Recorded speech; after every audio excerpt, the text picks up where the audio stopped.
Seated. We will be hearing more of the healing stories of the account of Mark's Gospel. So forgive me, in as much that it is a very beautiful Gospel, I choose not to give a reflection about it. But I encourage you to read it on your free time and reflect on it. I wanted to give a reflection on the first reading because we rarely get this, and people doesn't really pay attention with the first reading. For some reason, we kind of get so used to the idea.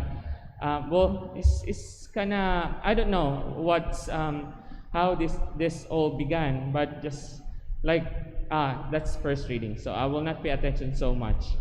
And then I'll just listen to the gospel reading. And the unfortunate thing there is, what if the priest will give a reflection on the first reading and you did not pay attention? So you will get so lost. No, mawawala po kayo sa pagninilay. So I really encourage, kung kayo po yun na nakikinig lang pag gospel reading na, please, I encourage you to listen attentively to all the readings, including the responsorial psalm. Now, there is a mention in the book of Hebrews, this notion of rest. Pahinga. At sinabi ng Diyos, hindi sila makakapasok sa aking pahinga. They will not enter into my rest. Nagpapahinga pala si Lord. And this notion that we must enter His rest. And the writer is so serious about it kasi sinabi niya, we need to do the best that we can so that we can enter into this rest. The rest of God. Dapat daw po nagawin natin ang ating lahat ng makakaya para makapasok sa pahinga ng Diyos. Ano daw? Did you understand that? That's quite very challenging to listen to. Challenging not because it's like challenging us to do something, but because we don't understand. No? For those who are untrained with this whole symbolism and background of the writing, then magtataka ka, anong pahinga? So nagpapahinga ang Diyos at papasok tayo sa kanyang pahinga. Ano yung pahinga ng Diyos?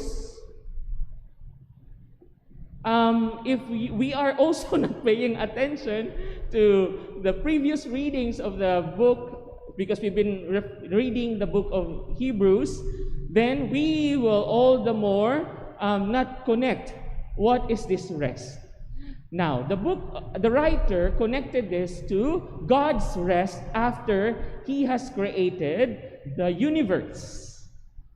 Tapos, on the seventh day, God rested. And apparently, according to the writer, we must enter into that rest. So we need to describe what that rest means for God. No, nagtrabaho ang Diyos in a divine way, not in the way that we work. It's work done by God in a divine way.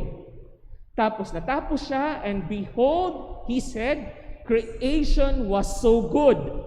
Masaya ang Diyos dahil maganda ang kanyang nilikha. After nun, nagpahinga siya. Ano po ang ginawa ng Diyos sa seventh day? Nagpahinga. Yes. Tapos, ano yung pahinga na yun? Can you describe it to me if you could imagine it? Ano ang ginawa ng Diyos sa araw ng pahinga? Wala. Exactly. Wala po siyang ginawa. Hindi. Ibig ko sabihin, may ginawa siya. Father, nililito mo kami. Opo, may ginawa siya. Anong ginawa niya?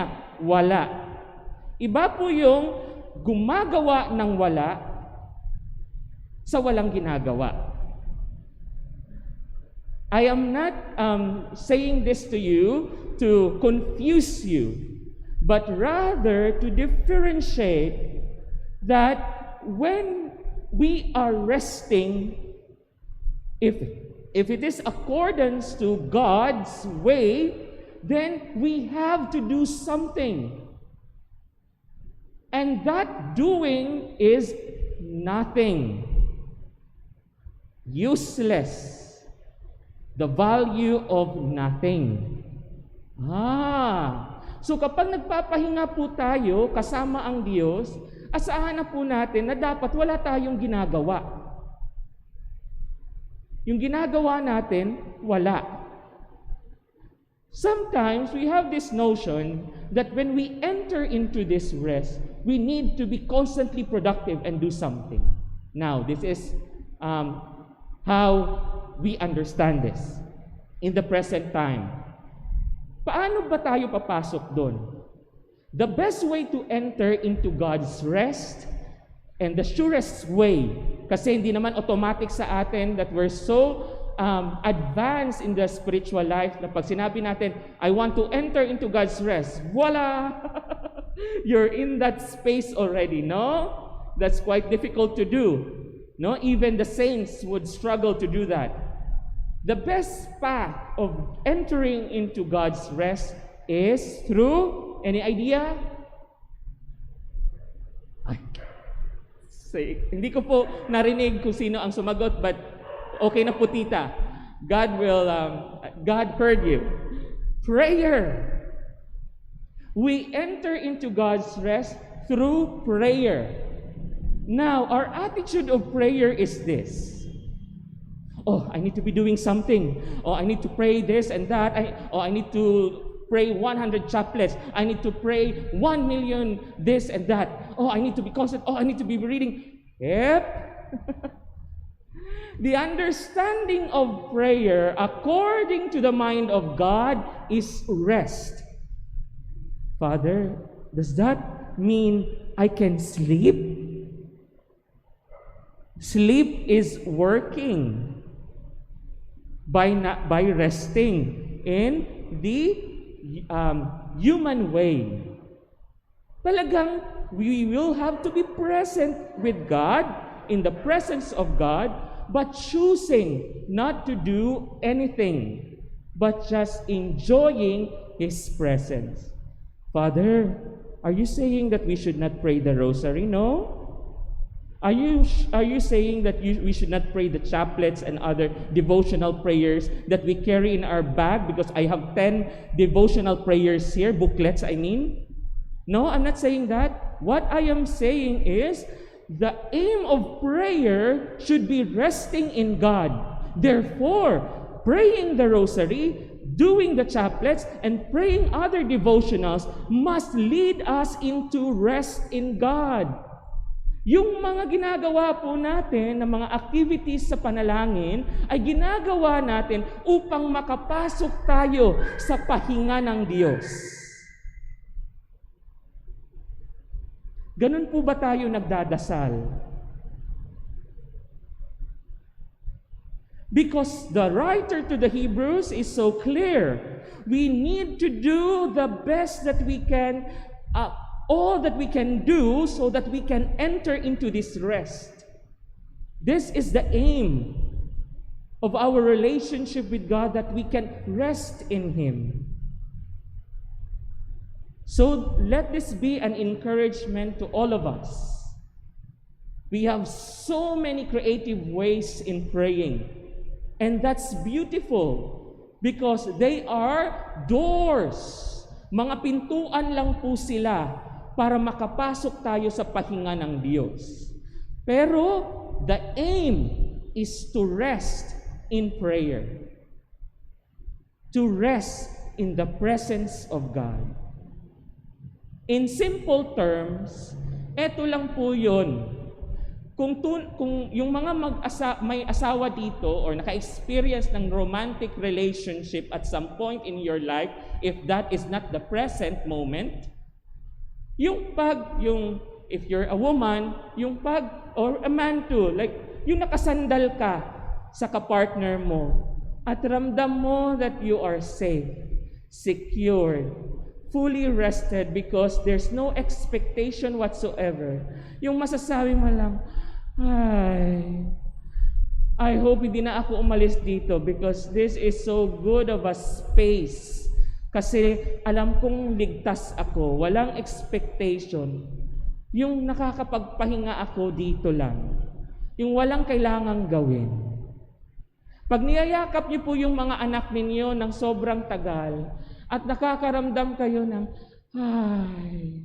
ang sarap magpahinga with this embrace. O vice versa, yung mga anak na pag niyakap niyo yung mga magulang ninyo, ang mararamdaman niyo lang, sana hindi na tumatapos because I feel very rested here.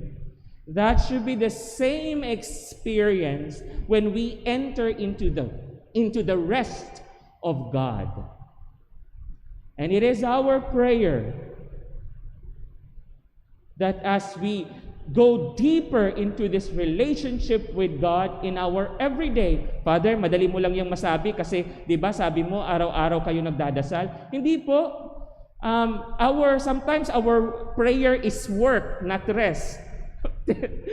And I'll tell you about that privately kung paano naging trabaho na tuloy yung prayer life namin. But anyway, what I'm saying is this. Hindi ito kailangang matagal na buong araw kang nakaganon. Even if you work every day, tapos nakakita ka ng bakanting oras or minuto or even seconds lang that you can pause, no? Na magtago ka sa tahimik na sulok, tapos humika ka ng malalim and recognizing that God is with you at that present moment. And you could inhale His presence and exhale His presence. That is rest in God. At ang panalangin ko po ay lumawak pa ang ating pagpapahinga kasama ang Diyos. Amen.